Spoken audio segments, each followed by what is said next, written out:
To solve this quadratic, we first of all need to factorise it. So I'm going to put my two sets of brackets down.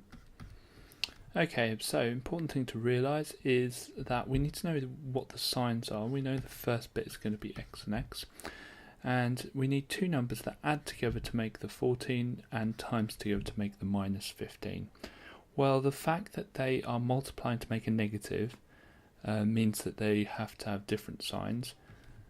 So it's going to be a plus and a minus. And let's have a think. 15, well, we can get 1 times 15. And looking at that we could get the 14 with that.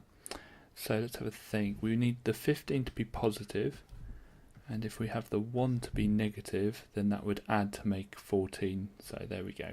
Excellent. Now to solve it, we get the left hand side equal to 0, and we solve that.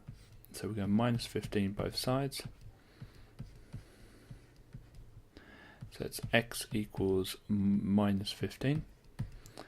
And with this one, get this equal to 0.